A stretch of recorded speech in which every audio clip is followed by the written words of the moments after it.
It was around midday when the call came. My manager at Target was asking whether I could work the night. The store had been understaffed recently since many of the co-workers had left town. I didn't think much of it at the time. I didn't really have time to make friends in the retail business anyway. I do remember one guy though. What was his name again? I think it was Andrew. Yeah, that's it. I remember that he used to wear a striped red tie to work every day, even when it wasn't a part of the dress code. Murky clouds had already filtered out the sun as I left home for work. I wasn't even halfway to work before the first droplets of rain had begun to fall. I parked my car one street down from the shopping center and ran to the side entrance to escape the rain. Entering the store, I was bathed in artificial white light of hundreds of fluorescent bulbs above. The light was welcome, but the air around it had a stale, oppressing feeling to it. I know that sounds strange, but when you've worked in a department store for long enough, the environment feels extremely unnatural. It's as if you've been completely isolated from the world outside. The warm, unfiltered air doesn't quite fill up your lungs, and the plain white interior forces an abnormal feeling of cleanliness about the room. The first thing I noticed when I walked around the store was that it was completely devoid of sound. There was no music playing in the background, no sounds of people walking around and talking. The room was still, almost as if frozen in time. The store should have still been open for another hour, and yet there was no one here. I decided to go to the employee reception and find my manager. I opened the fire exit door and sniffed loudly as it snapped shut behind me. The metallic clicking sound echoed in the silence. I climbed up the stairs to no reception landing and looking around. No one here either. At this point, I wasn't necessarily scared, more uncomfortable and confused. Suddenly, a hand firmly grabbed my shoulder, and I leapt forward in surprise. Turning while backing off, I saw my manager looking at me with a questioning face. Hands still suspended midair, I breathed a deep sigh of relief as she began to explain my duties for the night. As I walked back out and onto the main floor, I noticed that the store was alive again. Popular hit songs played in the background as people walked around, talking amongst themselves. I was genuinely shocked. I was just imaging things before. I shrugged it off. Why should I care? Things are normal now. So I was carrying out my assignments, tidying shelves, helping customers, when the announcement for the closing of the store beamed out to the public announcement system. As usual, the customers made their way to the front of the store and left one by one, until there was only one of the workers remaining. Following suit, my fellow employees also left the store, back to their homes. Unfortunately, my job wasn't yet done, as I was still on the clock until dawn. In spite of this, I moved to the bedding section of the home, where its departments of hunchback, letting out a long, silent yawn. What I saw when I arrived astonished me. A whole aisle of quilts and blankets had been trashed. The packages were pulled from the shelves, items removed from the packaging and strewn haphazardly along the aisle. I groaned inwardly, some pain in the ass. Customers have decided to examine all the quilts firsthand and left their mess for me to clean up. I began to bend to pick up a few quilts when the light at the end of the aisle began to flicker rapidly. It was hypnotizing. It made the room in front of me appear as an old movie reel. Without warning, a black, deformed figure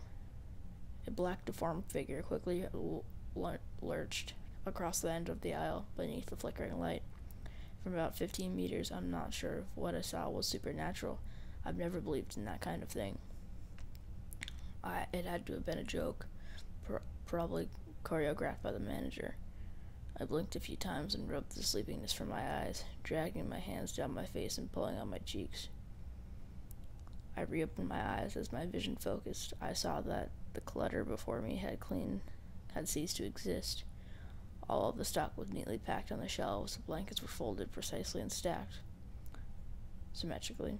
At the far end of the aisle, the light was no longer flickering. Its bright light reflected on the now clean white floor.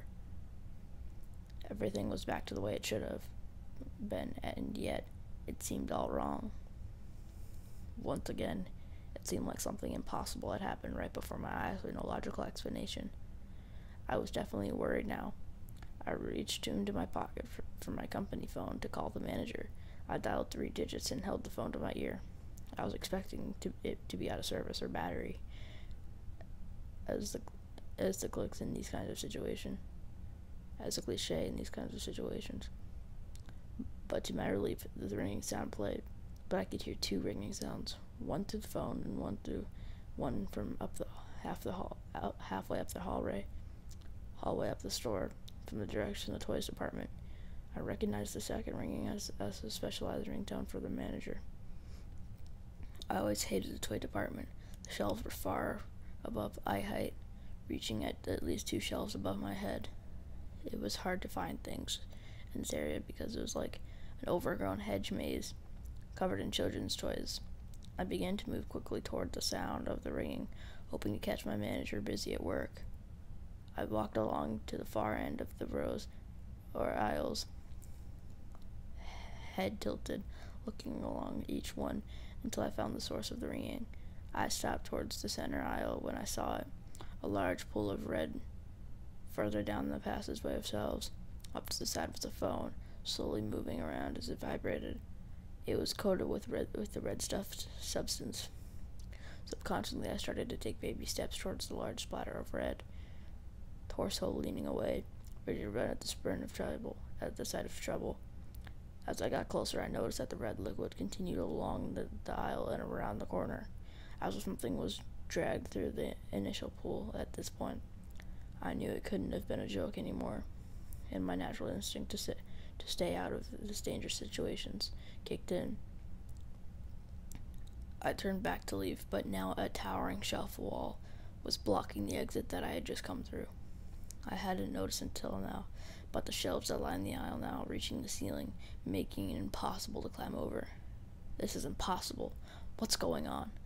I looked back to the gory scene on the aisle to find that it was no longer there. It was as if there was never any spill in the first place, and the manager's phone was nowhere to be seen. I was frozen to the spot. I didn't know what to do. I willed my body to move. I told myself that at first sight of any trouble, I was going to run straight for the fire exit and leave. I started to briskly walk out of the toy department and down the main walkway towards the front of the store. That was when the lights started to flicker. Every light in the entire store began to flicker on and off, not like the last time where it flickered quickly. This time it was flickering slowly and randomly.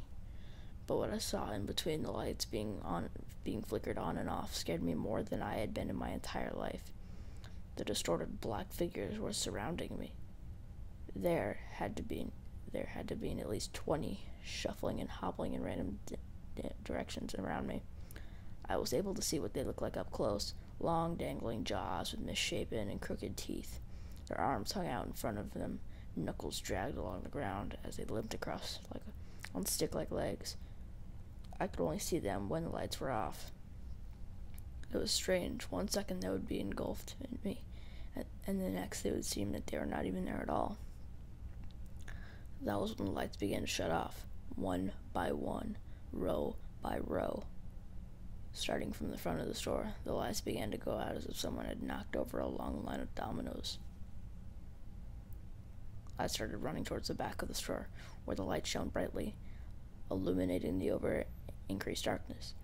I was in an adrenaline-fueled panic as I ran to the back of the corner of the store. With my back against the wall, I watched as the last row of lights went out until the last light directly above me was remaining. It was as if I was on a stage at a single spotlight shining down upon me. I looked down to the audience of disgusting and hideous monstrosities as they surrounded me. I took a slow, deep breath of recognition as I saw the closest one wearing an old and torn yet visible striped red tie. The light above me clicked off.